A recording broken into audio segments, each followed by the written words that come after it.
This episode of The Whistler is brought to you by the WOTR Radio Network. For more information on the WOTR Radio Network, Classic Radio Rewind, or its 4 live streaming old-time radio stations, visit WOTRradionetwork.com.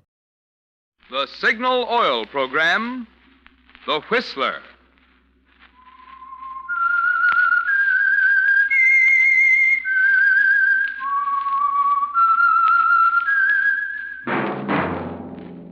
That whistle is your signal for the Signal Oil Program, The Whistler.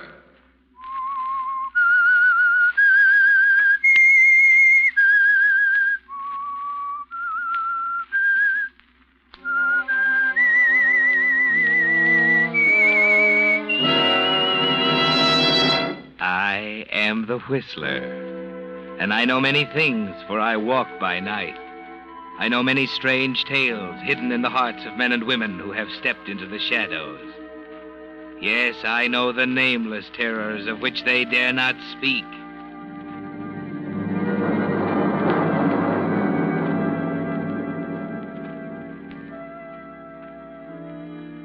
Yes, friends, it's time for the Signal Oil Program, The Whistler, rated by independent research the most popular program on the West Coast. Remember, let every traffic signal remind you. With new Signal gasoline, you do go farther than ever. Look for the familiar big yellow and black circle sign that identifies those popular Signal service stations in 7 western states from Canada to Mexico. And now, the Whistler's strange story, The Cistern.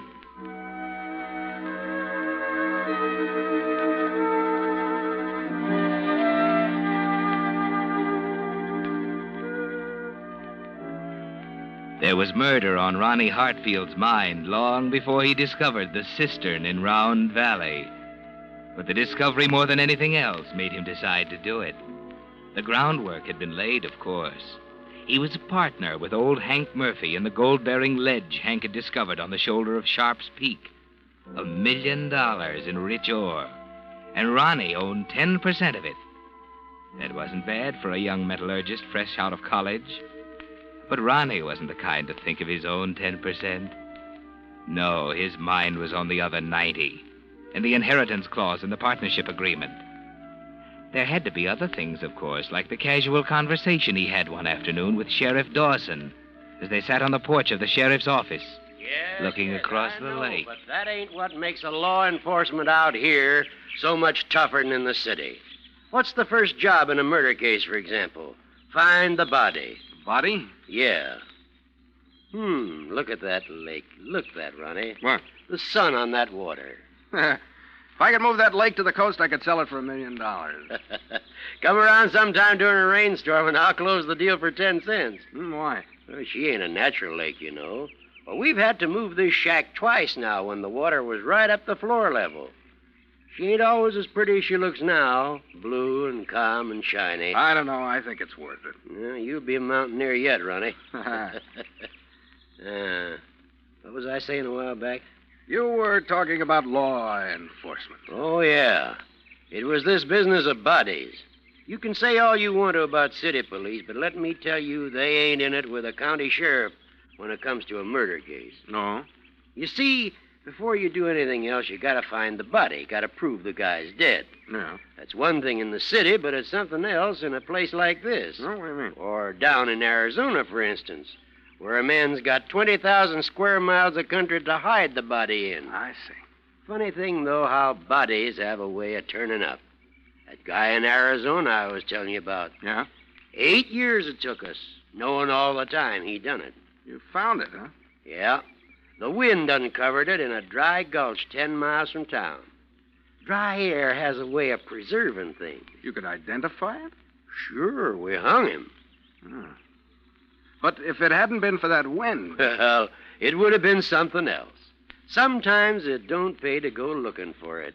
If you just lean back and relax, it'll work itself out. Sometime.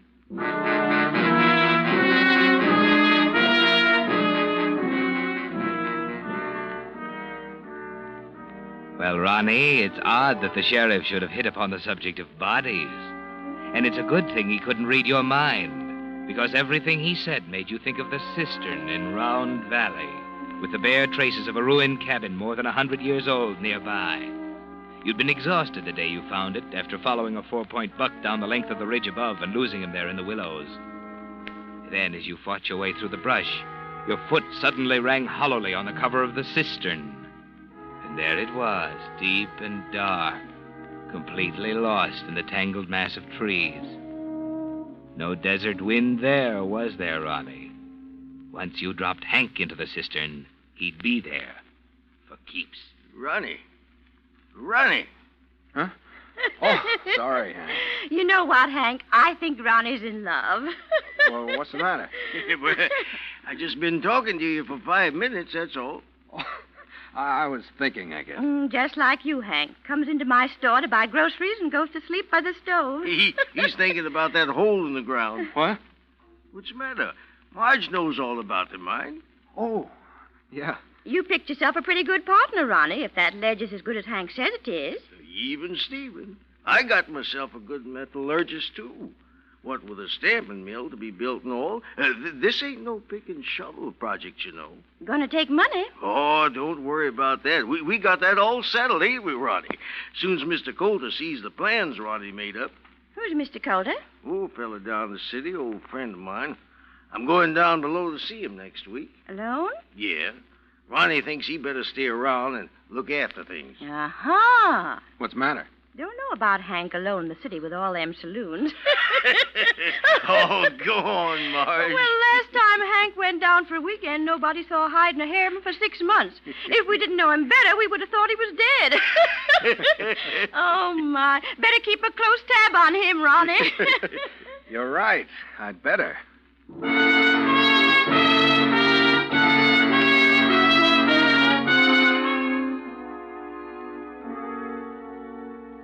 You're pretty close to the brink, aren't you, Ronnie? The cistern was in your mind then, too. And it keeps returning more and more frequently until it excludes almost everything else. Particularly at night, when there's no sound but the crickets outside. And you can lie awake and think of the ledge. $1 million or more in gold ore, almost on the surface. 1/10 of it yours, according to the agreement. Unless, of course, something should happen to Hank. It would be all yours then, wouldn't it, Ronnie? $1 million. And that kind of thinking always leads to the cistern in the willow thicket at Round Valley. There's no possible way they could ever discover it, is there? Finally, on the night before Hank is scheduled to leave, you make up your mind.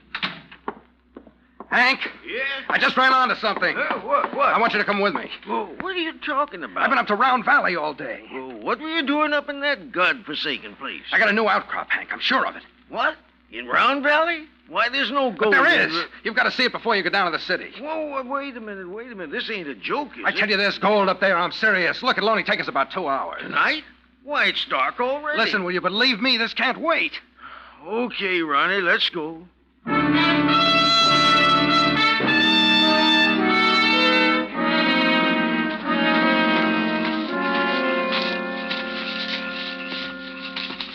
Hold the light up, Ronnie. I can't see where I'm going. It's not much farther. Why didn't we come up the other ridge? I don't see no sense in cutting across this infernal willow thicket. Wait up, will you? Over this way. Where are you? Can't you see the light? No! Went out or something. Ouch! Oh, these darn trees. I can't see a thing, Ronnie. Oh, doggone it. Where's the light, Ronnie? I can't keep my feet in this brush. Ronnie, where are you? Ronnie! Here I am, Hank. Oh, you... You scared me. Here's the light, Hank. Huh? Thanks. Oh! Now, the cistern.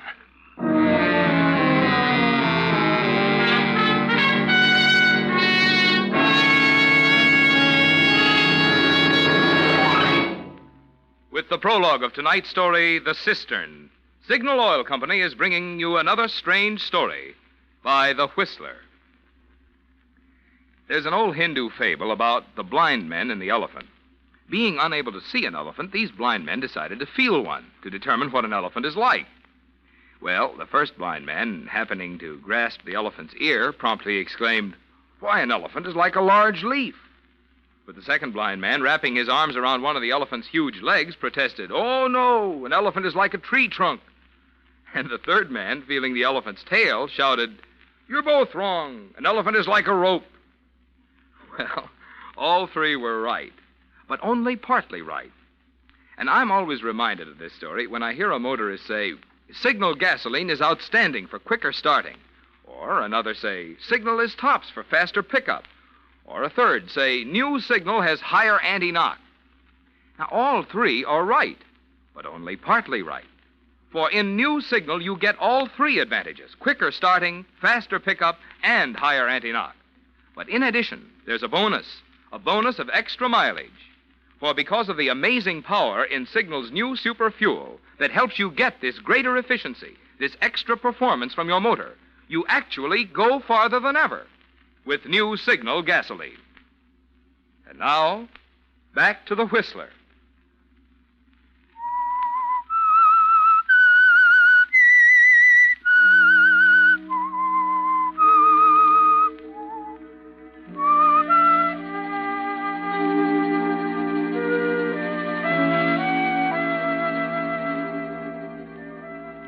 Yes, Ronnie. It took a combination of things to put the murder of Hank Murphy in your mind. The ledge on Sharp's Peak and $1 million in raw gold. The sheriff with his idle discussion on the importance of finding the corpus delicti. Marge's contribution about your partner's habit of disappearing for months at a stretch. But most of all, it was the cistern in the willows of Round Valley. The hiding place 1,000 men could hunt for without ever coming close. That was the most important thing, wasn't it, Ronnie?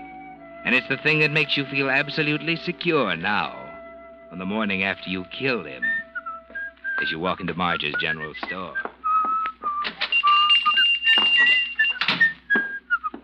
Morning, Ronnie. Hello, Marge. Now, wait a minute. If you're going to ask me how I am, the answer is awful. What's the matter? Coffee, no coffee. Forgot to pick it up last night. Yeah, I missed you. Missed me? Mostly Hank. He's picked up his groceries on Tuesdays and Fridays for as long as I've been here. Well, what'll it be, a pound? Yeah, that'll do. Fine. Funny thing about Hank, he's an old galoot in lots of ways, but part of him's regular as clockwork. His drinking arm, for one thing. Yeah, and getting his grub for another. Last night when he didn't show up, I says to myself, there's something wrong somewhere. You say you ain't had breakfast yet? No. Hank's probably cussing you out for fair, waiting for his coffee at this hour. Drunk or sober, he gets his breakfast at 7 o'clock. What do you mean? Ain't he waiting up in the cabin? No, he's gone. Huh? Yeah, he left for town this morning. Why, he wouldn't do that. Huh? What? Go off like that without... Tell me, what time did he leave? I don't know. When I woke up, he was gone. Well, that's a funny one. He swore on a stack of Bibles he'd take a package down to my niece in Sacramento. Oh, he had a few drinks. Probably forgot. Well, where'd he get the liquor? Why, I suppose he had it in the house. He didn't have a drop in the house. He told me yesterday when he came in here and tried to buy some. We were out, too. Far as I know, there wasn't a drop in town, and none come until Monday. Oh. Say, how'd he get out of town? The 6 o'clock bus, I guess. You know, I can't help feeling there's something fishy somewhere. Huh? Why? Well, there wasn't no 6 o'clock bus this morning. It's still at Kramer's bar with a broken axle. Say. What? You don't suppose old Hank sprouted himself a pair of wings, do you? I wouldn't put it past him. You can't beat that old varmint. I told you keeping a tab on him was no sin. It's funny, though, ain't it? What? About that package for my niece. Hank never done a thing like that, long as I can remember. Forgetting that away. You know, that's not like Hank at all.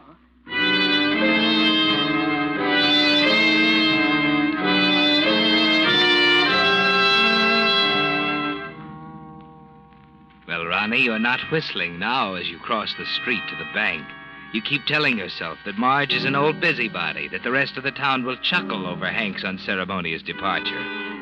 There's a forced self-assurance about you as you walk up to Mr. Jenkins at at the teller's window. Hello, Mr. Jenkins. Hi, Ronnie. What can I do for you this morning? How about $20? Okay. All right. There you are. 10, 15, and 5 is 20. Say, what about Hank? Huh? Ain't he supposed to leave today? Oh, he left this morning. Hmm? Yeah? That's funny. What's the matter? What do you use for money? Why, he had the money. No, he didn't. He come in here yesterday afternoon after 3 and told me he didn't have a dime. Wanted me to open up so he could draw $200 for the trip. Well, what do you know about that? He didn't pick it up either. Pick it up? I got it for him just before closing and left it at the express office. Now, ain't that something? You couldn't have gone down without money. Maybe that's why he borrowed $100 from me. Huh? That's why I came in this morning. He took all I had. Now, wait a minute, Ronnie. Are you kidding me? No, why? Hank never borrowed a dime in his life. It's kind of a legend with him. Oh, I suppose since I'm his partner, Not Hank. Well, he didn't have much choice leaving this morning. I told him the money'd be waiting at the express office. Ain't that one for the book? Never heard tell of Hank borrowing. Just not like him, that's all.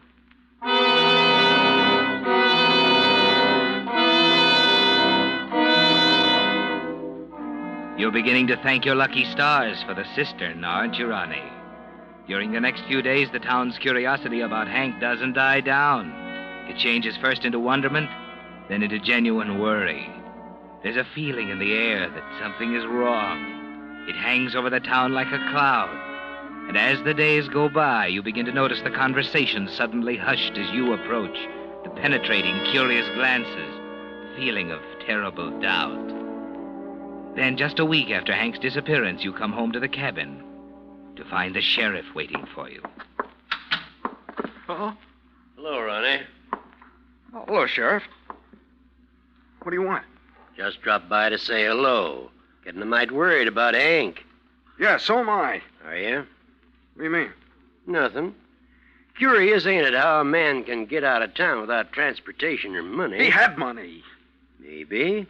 And maybe he could have got liquored up without liquor, too. I don't know where he got that. Kind of jumpy, ain't you? Well, I'm getting sick of this talk, all this insinuation behind my back. Nobody's insinuating, Ronnie. We're just a mite worried, that's all. I tell you, he's probably in San Francisco right now. That's just it. He ain't. Just picked up this wire from the telegraph office. Take a look. Huh? Been expecting Murphy for a week. Where is he? Colder. Whoa. He's probably in some bar down there. No. What do you mean? He used to disappear for months at a time. You just don't know Hank. If there's money mixed up in it anywhere, there ain't a soberer man in the county. You're crazy. Hank was a drunk, and you know it. Was? I mean, he is. Ain't it funny that you and I were talking about murder cases just the other day? Now, listen here. I have... Better see who it is.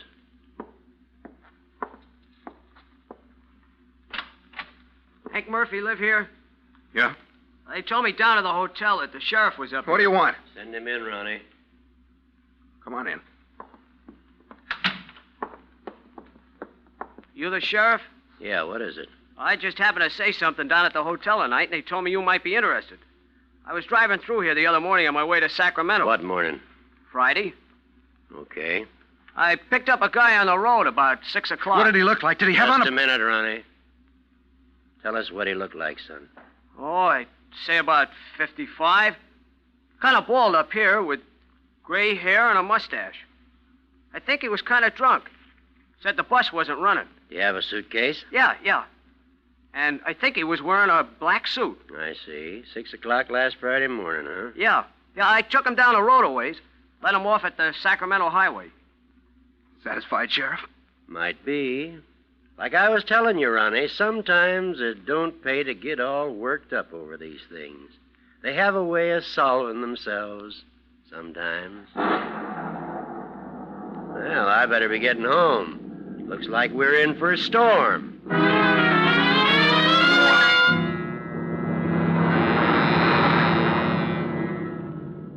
You have a lot of time to think during the next few days, haven't you, Ronnie? with the storm pounding around your ears, forcing you to keep close to the cabin.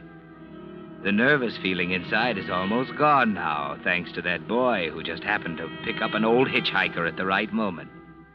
That was a lucky break, wasn't it? Most of the townspeople are satisfied now that Hank is off somewhere on another spree, and you finally feel it's time to call again on Mr. Jenkins at the bank. As a matter of fact, Mr. Jenkins, I'm beginning to wonder about Hank. It's been more than a week now. Yeah, it is funny. Him hitchhiking out of town that way. Listen to that. Bet we've had 10 inches of rain in this storm. Lake level's up 12 feet. Wouldn't surprise me if the sheriff had to move his office again. And now, let's see, you wanted to look over the agreement between you and Hank. Yes, you see, there's a lot to be done before winter sets in. We ought to settle that business with Mr. Calder, get our materials up to the site. And you're wondering if you can go ahead. Yeah. Looks as if Hank's in the driver's seat. Long as he's alive, anyway. Of course, in case of his death, you'll take over. I didn't mean that. All I meant was we're losing a lot of time. Sure. I know you didn't mean that. Well, guess you gotta wait till Hank shows up, Ronnie. Put this away now. Getting kind of tired of looking at it. Sheriff was just in an hour ago asking the same question. What? Yeah. He wanted to know about the 10% and the 90% and who got what when who died. He got no right to stick his nose in my business. Funny about the sheriff. Seems to think this is his business now. Maybe you better go see him. That's a good idea.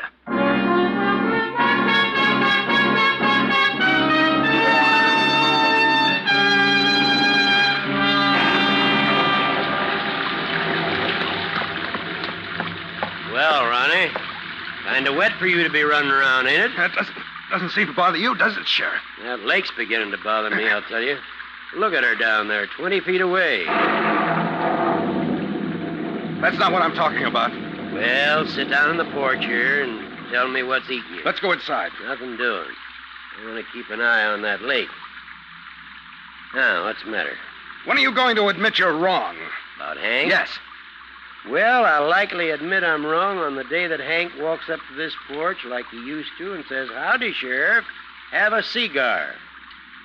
Trouble is, that ain't never going to happen. So I reckon I ain't never going to admit I'm wrong. That answer your question? He left town. Didn't that kid satisfy you? No. Could have been someone else. Who? Don't know. Too bad no one had a picture of Hank. Don't you see what you're doing with your stupid guessing? They all think I killed him. Well, what? They're right, ain't they? They're wrong, I tell you. He was gone when I Now, woke... wait a minute, Ronnie. Hank was nothing more than a hunk of clockwork. He never went off his schedule. You just didn't know him well enough. That's why I know you killed him, Ronnie. I know why, and I think I know how. But just like I told you, when it comes to finding a body, a county sheriff has a job on his hands. And, of course, we can't do nothing till we find the body. I tell you, you've got no right to talk... Take it easy, son. Now, wait a minute. If you're trying to bluff me, it won't work. I ain't bluffing, Ronnie. You see, all the time you and Hank were supposed to be inside your house having a few drinks before he took off, the house was empty, wasn't it? Because you happened to be off somewheres killing him at the time. I happen to know, because I dropped by at 10 o'clock to deliver Marge's package. Don't worry, though. I can't do nothing until I find the body, and like I told you, that takes time. Oh, no. 8 years, that time in Arizona, but we got him the day after that windstorm. County sheriffs just got to have patience, you know. Matter, Ronnie? Nothing. You're white as a sheet. What you looking at? It's nothing, I tell you. Oh, you sick? It's all right. Oh, it's all wrong. Something's haywire somewhere. What are you staring at? Good Lord. Why, it's... Do you see it, too? In the water. The edge of the lake. It's Hank's body. No, it's not. It can't be. Come on, let's take a look. No, I can't. I said come on.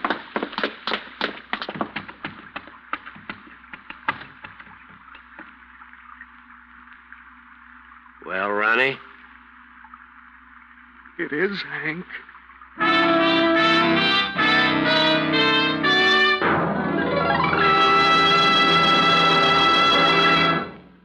Whistler will return in just a moment with the strange ending of tonight's story. Meantime, with reconversion occupying the spotlight today, here are some facts I think you'll be interested in. You know, of course, the vital role that independent businessmen played in the building of America. And you know that today more and more men are expressing a desire to get into business for themselves. But did you know that my sponsor, Signal Oil Company, has for over 14 years sold its products only through independent businessmen? Substantial, responsible men who are so earnest about their business of serving the motoring public that they're willing to invest their own money in it. Naturally, signal dealers are carefully chosen for their ability and integrity, which explains why the average dealer has been with Signal Oil Company over 7 years. So you see, there's a good reason why you find more conscientious, experienced men operating signal stations, and why signal dealers, with an incentive to build their own business, naturally give your car more thorough service that does help it go farther. And now, back to the Whistler.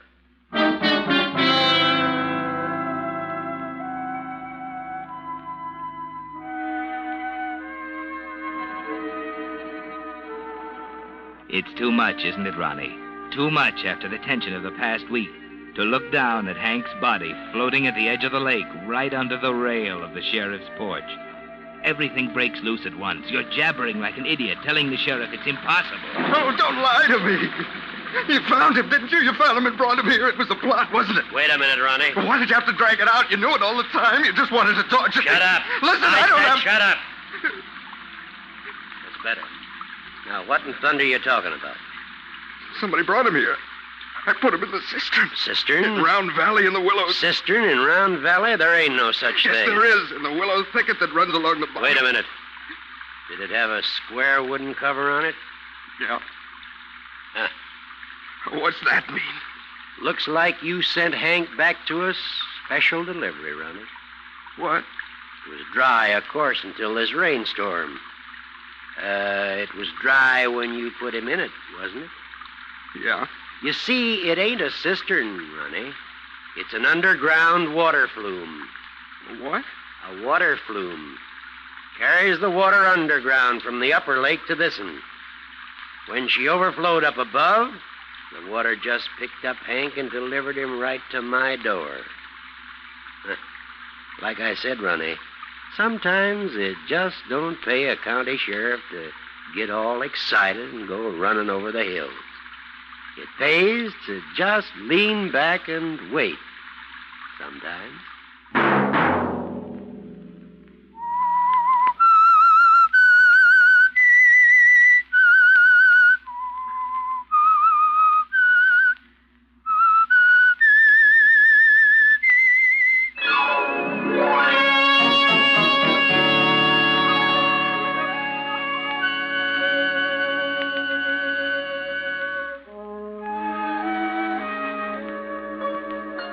Next Monday at 9 o'clock, the Whistler will bring you another strange tale.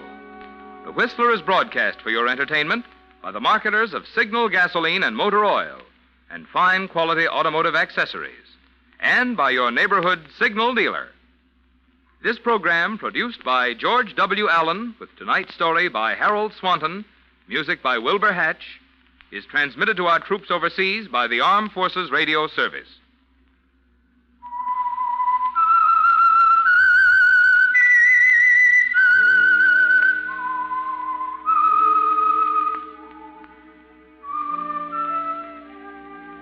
That whistle is your signal for the Signal Oil program, The Whistler. This is Marvin Miller speaking, reminding you to look for those familiar yellow and black circle signs that identify those popular Signal Oil stations in 7 western states from Canada to Mexico. This is CBS, the Columbia Broadcasting System.